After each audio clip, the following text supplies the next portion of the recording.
Se eu ganhasse um centavo pra cada vez que o Mamoru Hosoda fez uma animação baseada em Wargames, eu teria 3 centavos. O que são vezes demais, não dá nem pra usar na piada original. Exatamente, como eu tinha falado agora há pouco, até o outro ali no meio tem War no meio, né? Às vezes eu me surpreendo como certos assuntos ainda não apareceram aqui pelo YouTube. Eu acho meio absurdo não ter um videozinho sequer, especialmente vindo da galera que fala de Digimon, abordando a influência absurda que o filme Wargames, de 1983, teve no universo de... É um filme? Existe um filme chamado Wargames? Wargames é foda, Wargames? Eu não conhecia. E é com o ator do Ferris Bueller, né? Esse filme é muito bom, Curtindo a Vida Doidado. Se vocês nunca assistiram, assistam, é mó legal. Digimon e na carreira do Mamoru Hosoda. O máximo que a gente vê por aí é como Summer Wars. O filme dele de 2009 é praticamente um remake de Bokura no Wargame, o filme dele de 99. Do Diabromon. Mas tanto Hosoda quanto a própria franquia Digimon passaram 2 décadas tentando recriar o ápice do filme de 83. E aí, como a cada década a tecnologia dava um salto absurdo, é legal ver como a mensagem de cada um desses filmes foi transformando a do original. O filme de Digimon dispensa apresentações nesse canal, eu já falei dele em 1000 outras vezes. Então deixa eu apresentar o Wargames, estrelado por Matthew Broderick, fazendo Matthew Broderick, era esse o nome que eu queria lembrar. Ambos trazem um jovem protagonista vendo suas brincadeiras de criança, sejam os videogames ou monstrinhos digitais, ficando frente a frente com uma entidade digital que está prestes a lançar bombas nucleares pelo mundo. E como... Nossa, é realmente o Bokura no War, mano. É literalmente o Bokura no Wars. Inclusive, isso me lembrou um filme que... É um filme que eu gosto muito.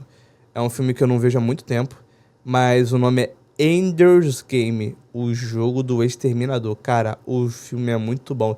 Se vocês puderem assistir o filme sem tomar spoiler, cara, vocês vão gostar do filme, cara. O filme é muito bom, mano. Adultos nesse tipo de história são inúteis, cabe justamente a inocência desse jovem realizar um milagre para resolver o problema. Voltando com um pouco Digimon, pra contextualizar a importância desse filme, a primeira ideia de internet que levaria ao que a gente tem hoje em dia é de 1974, só 9 anos antes desse filme ser lançado. Então ele é considerado o precursor de histórias no cinema sobre hackers e cibersegurança. Até onde pode ir essa internet, que tipo de coisas estão conectadas a ela e o que pessoas mal intencionadas podem fazer com isso, porque, claro, não existe filme estadunidense nos anos 80 que não seja propaganda antissoviética. O filme começa com um silo de mísseis nucleares dos Estados Unidos recebendo a ordem que eles esperavam nunca receber. É pra lançar. O código bate, o comando é oficial, todos os sistemas são checados e estão funcionando. Mateus 23448 mandou R$1. Você ainda vai ver mais episódio de Ghost Game HJ? Vamos sim. Assim que acabar esse vídeo aqui, a gente vai voltar a assistir. No último segundo, o soldado se recusa a live vai até meia-noite. E isso era um teste dos superiores dele, pra mostrar que a falha humana é o elo mais fraco desse sistema de defesa. Por isso, eles querem substituir essas pessoas por uma máquina colocar uma IA capaz de pensar por conta própria e, portanto, que reagiria numa situação de catástrofe real. Na época, essa premissa era algo tão caricato que muitos estúdios recusaram o roteiro. Como assim sistemas cruciais da nossa infraestrutura seriam entregues nas mãos de computadores? Que loucura! Que loucura, não é mesmo? Quem faria isso? O protagonista, David Lightman, em sua mais pura inocência, só queria usar o computador de casa para procurar por jogos digitais nessa época em que era tudo só texto azul esverdeado numa tela preta. Exatamente, ó. Antigamente para você procurar coisa digitais. Antigamente para você pesquisar coisas era só isso. É uma tela preta. Você tinha que navegar por endereços específicos para você achar o que você queria. Não existia Google, tá ligado? Inclusive o Google, ele é um indexador de links, entendeu? Ele é o site que você usa para achar outros sites. Antigamente não tinha isso. Você tinha que ter o link do site, mano, anotado em algum canto, para você poder escrever e chegar onde você quer, mano. Tá ligado? Então, o Google, O Google, por mais que muita gente ache, ele não é. Ele é um site de busca, ok? Ele é um site de busca. Nem tudo que você vê no Google tá certo, entendeu? Porque ele se baseia, principalmente agora com a IA do Google, geralmente ele se baseia em sites que estão dentro dele, dentro do indexador, que é o Google, e aí ele pega com isso, ele te dá uma resposta baseada nesses sites. Mas se o site, por exemplo, for de uma galera... Teve notícias aí um tempo atrás, não vou dizer o que aconteceu, mas o Google tava dando informações meio... sabe? Porque tava pegando informações de um site que era assim, sabe? Então, não se consultem pelo Google, por favor, pelo amor de Deus. Vão atrás de fontes confiáveis. O Google não é uma fonte confiável, tá? Azul esverdeado numa tela preta. Ele não fazia ideia de que estaria se conectando a um sistema militar, dando início a uma simulação real que causaria um caos enorme no governo, a ponto de desencadear lançamentos reais de ogivas nucleares, só porque um país achou que estava respondendo às ameaças prévias do outro. Então só a mesma inocência que começou isso tudo é o que vai poder vencer esse jogo de guerra. Mano, o cara sem querer começou a guerra nuclear, é isso? Época. Como ainda era tudo mato digital, sistemas de segurança eram praticamente inexistentes. Então era perfeitamente plausível que um moleque de 15 anos conseguisse acessar um sistema militar, porque coisas muito parecidas realmente aconteceram. Pra quem teve a chance de se conectar à internet até ali no final dos anos 90, deve se lembrar daquele barulhinho clássico que os modems faziam. Nossa, sim, mano.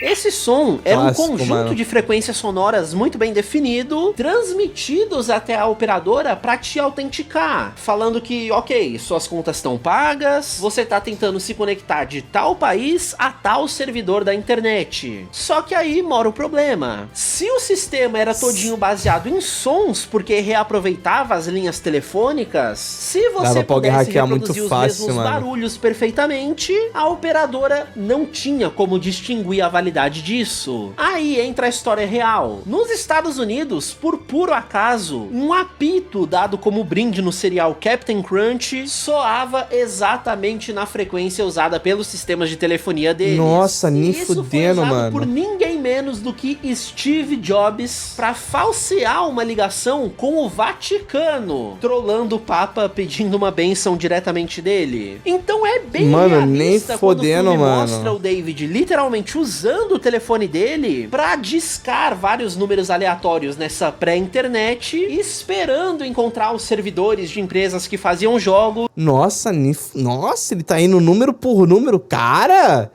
Rapaz, mas que vão... Nossa! Pra aí, quem sabe, ele poder jogar algum lançamento antes da hora. E essa ideia de um brinquedo virar uma ferramenta de hacking é o que fundamenta Digimon como a gente conheceu. Nos primórdios o Matthew Brother que é sempre igual, né, mano? Os bichinhos virtuais ainda nem eram divididos entre os tipos dados, vírus e vacina. Isso foi algo secundário, baseado no uso que davam pra eles. Os vilões das primeiras histórias eram hackers que usavam os monstrinhos digitais pra quebrar firewall, invadir um sistema, e aí por isso eram tratados como um vírus de computador. Por consequência, fazendo dos Digimons dos heróis uma vacina pra esse problema. Só com o eventual amadurecimento da franquia é que isso acabou virando pedra, papel, tesoura básico usado em todas as outras mídias. Essa ideia original demorou bastante aí o nosso jogo, pra reaparecer, sendo o foco praticamente só lá em Cyber Sleuth,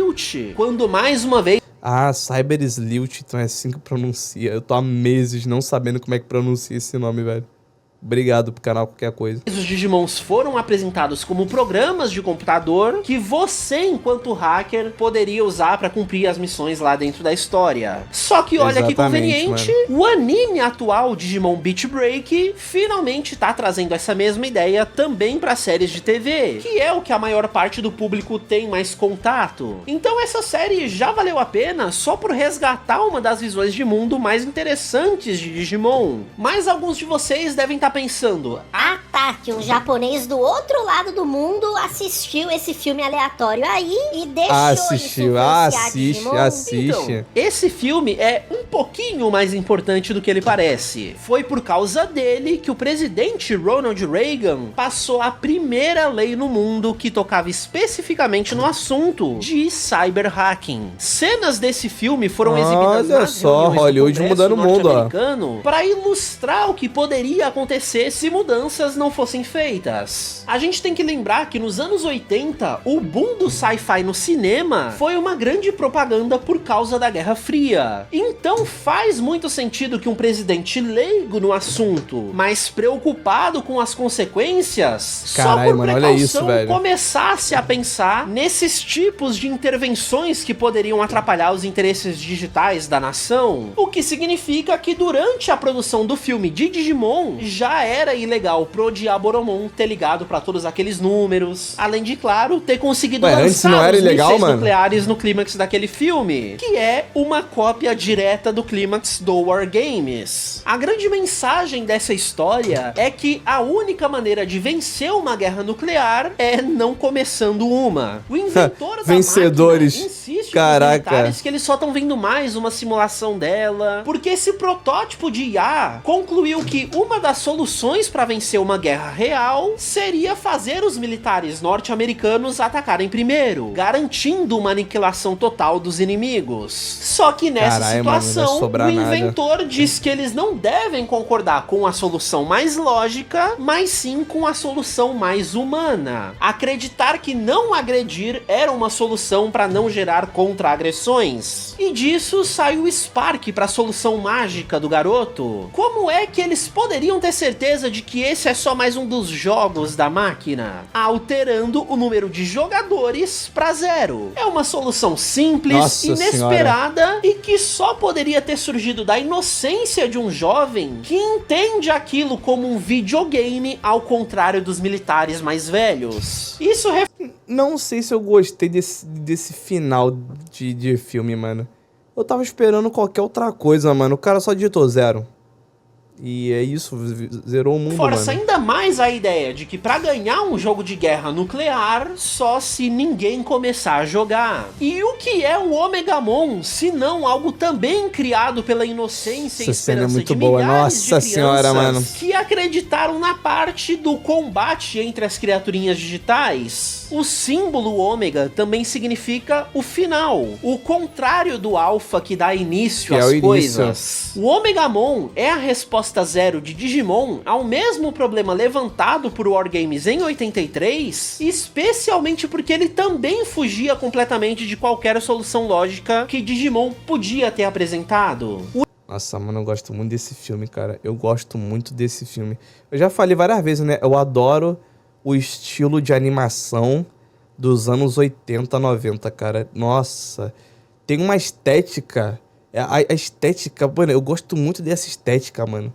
Às vezes eu fico vendo uns clipes assim, lo-fi, de qualquer coisa. Fica passando uns animes antigos assim, desses anos. Eu fico, caralho, mano, muito hype esses animes, velho.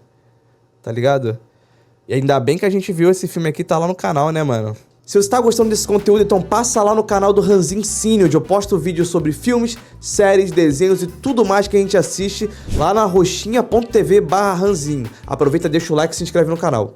Mega já era algo raríssimo na série, tendo só 2 dos 8 protagonistas atingindo esse estágio. Então, quem esperaria a fusão deles em algo além disso? Recontar o War Games dentro da franquia foi algo que repercutiu em todos os filmes que Digimon fez nos anos seguintes. Tudo o que eles mais queriam era recriar esse ápice. No último filme de 02, a gente descobre que não só uma das cópias do Diaboromon conseguiu escapar, como ela também evoluiu ainda mais nessa era em que a tecnologia em si estava evoluindo também. Então, e aí o Omegamon também evolui, mano. Isso, mais um milagre. Quando o Omegamon é derrotado, mais disso surge um novo herdeiro desse simbolismo e poder, o Imperial Dramon em modo paladino. Cara, é muito bom, cara. Mano, os filmes do Digimon são sempre muito bons, né, mano? A gente viu quase todos, né? Só volta do Data Squad, tá tudo lá no canal. No primeiro filme de Tamers literalmente botam o Omegamon de Adventure pra cruzar os diferentes universos da franquia atrás de um último fragmento do Apocalimon, que veio pra se instalar nos sistemas desse mundo, causando o mesmo tipo de caos tecnológico que o Diaboromon fez no primeiro. No filme de Frontier, o milagre se dá quando as crianças de escolhidas a gente também já viu, muito bom, pro vilão, forçando 2 dos originais guerreiros lendários a literalmente ressuscitar só pra resolver o problema. E foram logo os 2 indivíduos que deram origem às espécies Greymon e Garurumon. Mencionar Tri é até covardia, já que no exato mesmo universo, eles finalmente transformaram o Omegamon em um anjo. Então, mais milagroso do que isso, só quem consegue achar motivos pra gostar dessa porcaria. Por isso... Caralho, essas frases final me pegou muito, cara. Mas aí, esse aqui, mano. Cara, esse aqui é um dos Digimons mais bonitos de Digimon, cara, na minha opinião. Mano, eu gostaria de ter 3 action figure dele nesse modo, do Dukemon Crimson Mode e do Grace Novamon. Desses 3 só, mano. Milagroso do que isso, só quem consegue achar motivos pra gostar dessa porcaria. Por isso, é mais interessante voltar ao filme de Savers. Ah, esse eu não vi.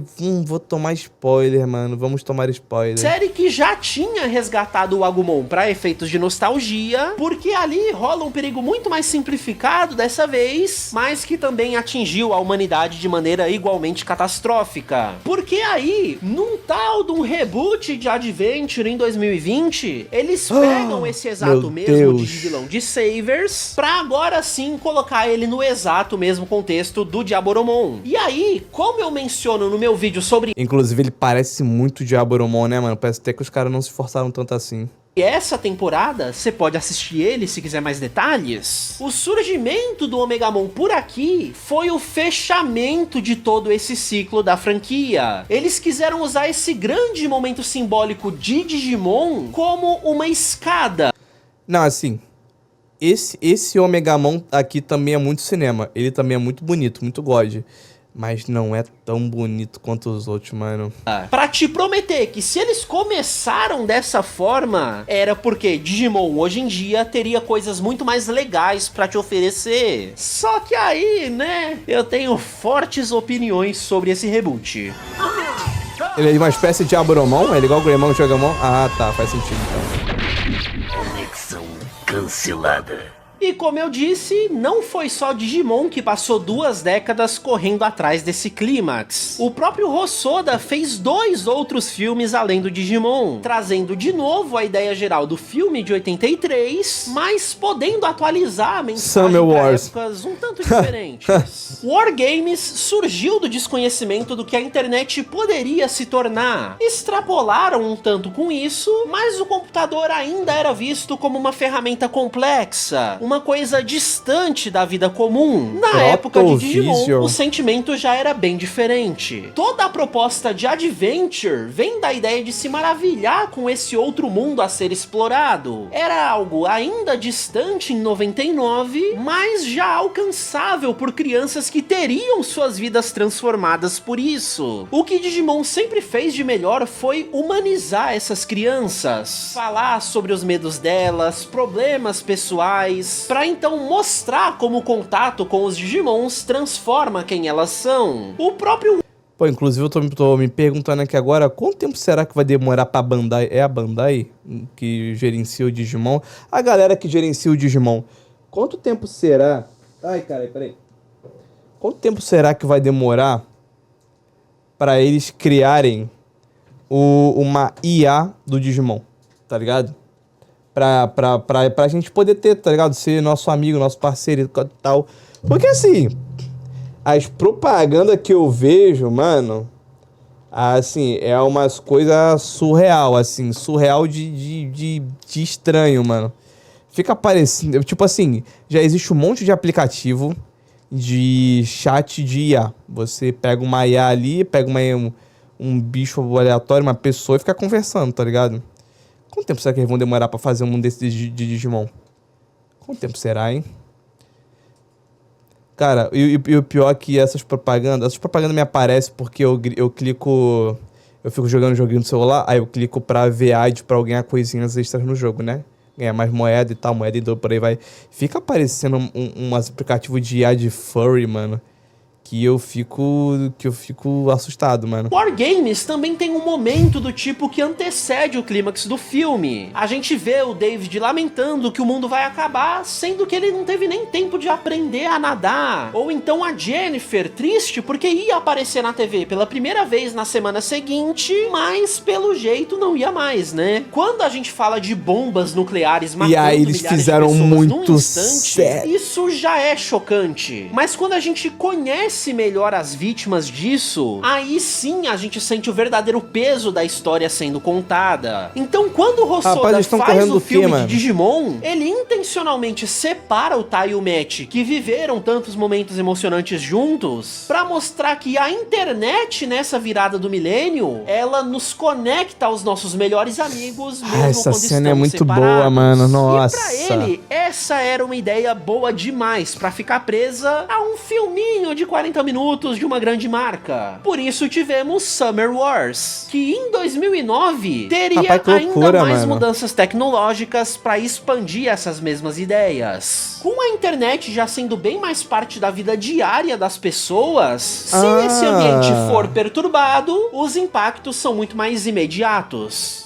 É tipo o Eden esse negócio, né? O Eden lá do Digimon. O mundo digital Cyber. em si passa a ser um ambiente conhecido, mas agora cheio de pessoas desconhecidas, com as quais você até pode criar vínculos fortes o suficiente para, quem sabe, impedir mais uma catástrofe nuclear. O perigo da vez se manifesta quando um hacker invade esses hubs digitais e destrói tudo, como se literalmente estivesse brincando com eles, nessa representação de um jogo de boliche, de dominó, de cartas, mas que mesmo assim tem consequências bastante eu achei interessante, reais. quero ver esse filme. É um caos em sistemas de telefonia, nos painéis eletrônicos, mas agora também em serviços básicos da sociedade, como a distribuição de água e energia. Isso é o que faz com que pessoas muito diferentes comecem a se unir para tentar impedir esse hacker. E aí...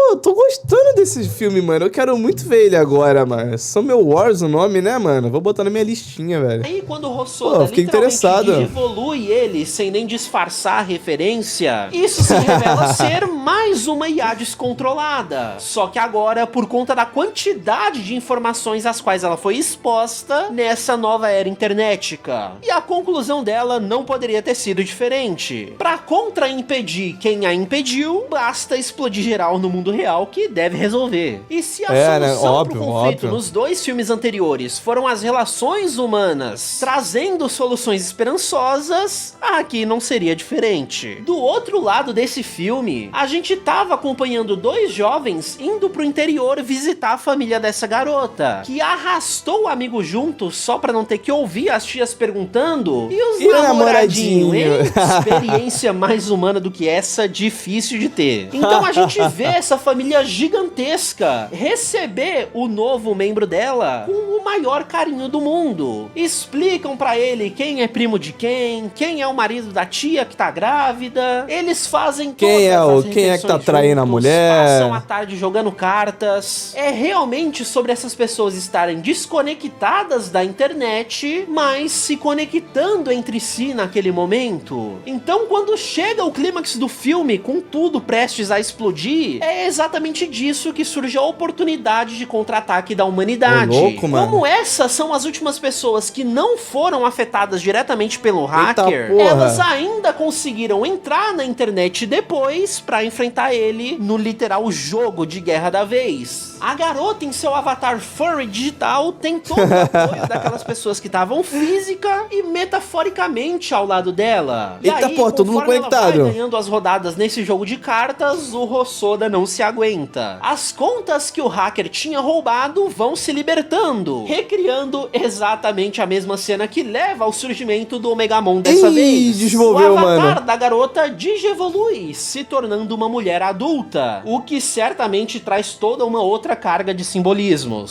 Quero pontuar também que os avatares desses outros usuários nesse filme são esses bonequinhos mais simples, um negócio meio emoji, porque isso dá a volta e aparece de novo lá no Cyber Sleuth. Os visuais da internet daquele jogo foram totalmente inspirados pelo trabalho do Hosoda nesse segundo filme, o que eu acho uma homenagem legal. Só que mais legal do que isso é o uso final que dão pro protagonista masculino desse filme, em que mesmo depois da garota ter resolvido tudo, só de raiva, a IA mandou um míssil especificamente pra atingir a casa dela. Então o garoto tem que quebrar um algoritmo complicadíssimo em questão de segundos, e tá lá toda a família da garota ao redor dele, falando palavras de encorajamento. Nossa, mano, que pressão, mano. Eu tô sentindo daqui, mano. Pais, só pra reforçar as conexões que ele fez com essa família de desconhecidos. Meu Deus, quanto cálculo. Então a referência final acaba sendo praticamente uma recriação do que o Easy fez com os e-mails lá pra ajudar o Omegamon a parar o Diaboromon. Mas eu gosto mais do final desse filme, em que esse trauma compartilhado cria uma conexão ainda mais forte do que a que já existia, a ponto de talvez o garoto nem precisar mais fingir que é o namoradinho dela. Esse beijinho que eles quase dão me parece mais uma tentativa do Hosoda de melhorar o final do War Games. Por lá, a Jennifer essencialmente só existia pra ser o troféu dado ao herói depois dele salvar o mundo. É o machismo básico dos anos 80, né? Eu acredito que o Hosoda se opunha um pouco a isso, porque 12 anos depois, lá vem o terceiro Deus, o moleque vai morrer, mano. A mesma coisa. E de novo, ele opta por colocar uma protagonista mulher na história. Em 2021, ele pôde entrar no contexto das redes sociais. O que entrou no Uber. Qualquer discussão sobre criar conexões em ambientes digitais para um patamar completamente diferente. Infelizmente, isso é também um problema para nossa análise, já que esse filme é uma releitura de Summer Wars, que foi uma releitura de Bokuro no Wargame, que só então foi uma releitura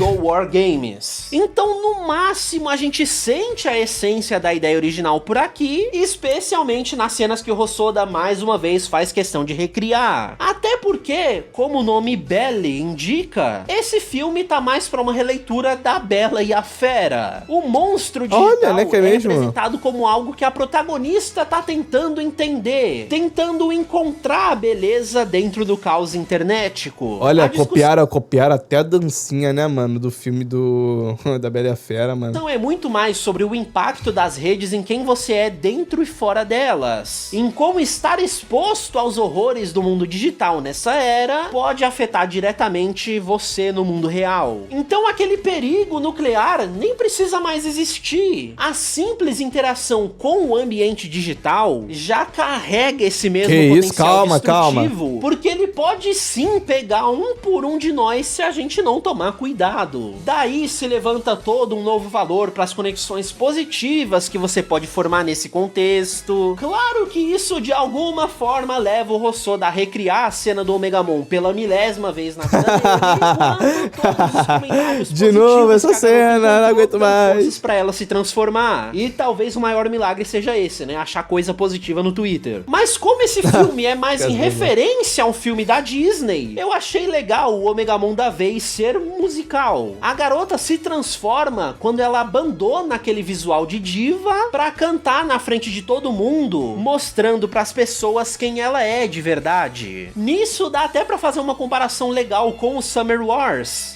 Cara, que filmes legais, mano. Eu quero muito ver esses dois filmes agora. Em 2009, ainda fazia sentido a solução surgir da separação entre pessoa física e conta digital. Em 2021, o cenário muda. Você é a sua versão digital e vice-versa. É perfeitamente razoável que esse filme escolha trabalhar a ideia de terem tentado destruir um dos lados da garota garota e isso ter afetado diretamente o outro lado dela. Ao mesmo tempo em que ela descobre ter a coragem que ela acreditaria ter só nessa persona internetica. É quase como se elas fossem duas metades de um mesmo ser. Tá, parei. Não vou forçar o Omega coisa. Mais uma coisa. E tá aí algo que Digimon nunca vai poder dizer. Então é isso. Você saiu desse vídeo com a sugestão de pelo menos 3 filmes pra assistir que abordam essencialmente...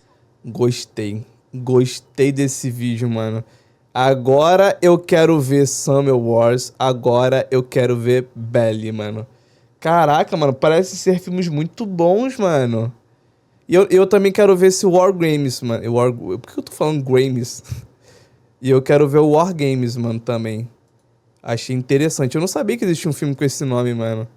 E que inspirou, né, o Bokurano Wars, etc e tal. Pô, mano, vídeo bem legal, mano.